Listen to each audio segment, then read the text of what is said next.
laws, regulations, and compliance management. This is the last lesson of Domain 2, and it ties the governance half of the exam back to a single discipline: knowing what applies to you, proving you meet it, and keeping the auditor on the right side of the line. Start with the situation.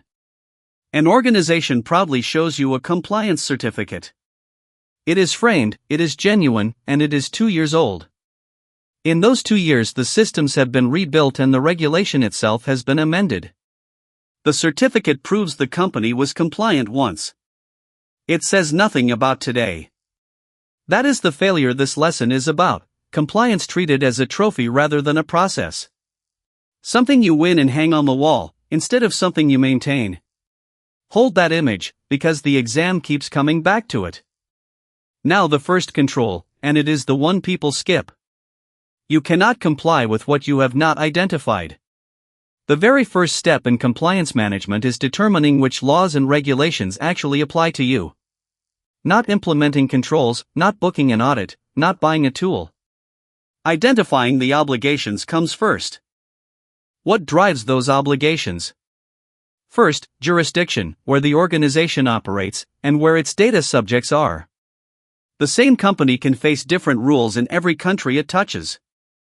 Second, industry, the sector-specific rules for finance, for health, for payments.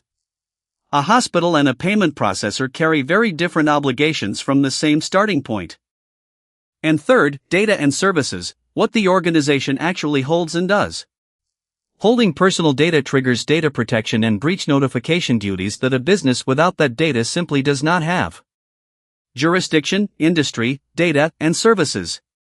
Those three tell you what applies. So the order matters. Identify first, then build. If you implement a stack of common controls before knowing your actual obligations, you risk meeting requirements that do not apply to you, while missing the ones that do. When a question asks for the first step in compliance management, the answer is identifying what applies. Now the auditor's role, because the exam draws a hard line here. When you find non-compliance, you do the same thing you do with every finding in Domain 1. You report it to management and to those charged with governance, and you evaluate their response. You do not implement the fix. You do not, by default, report the organization straight to the regulator. That bypasses management and governance and is not your responsibility absent a specific legal duty. And you never ignore a known non-compliance because detection seems unlikely. That is not a judgment call, it is an ethics breach. Why not just fix it? Because the moment you implement the control you found broken, you become the doer of that control, and you can no longer independently assess it. Report, do not remediate. The remediation, and the accountability for it, stays with management. This is the independence principle you have seen in every findings question. And now the deepest point, a favorite exam theme. Compliance is a continuous process, not a one-off event. Systems change, regulations change, and controls degrade over time.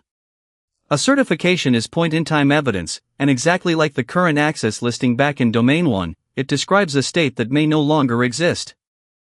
So carry this away. A 2-year-old certificate does not prove the organization is compliant today. The concern is not that the original certificate was wrong, it is that current compliance is simply unknown. Effective compliance builds in continuous monitoring and periodic reassessment, so the question, "Are we compliant?" can be answered about today. That completes Domain 2.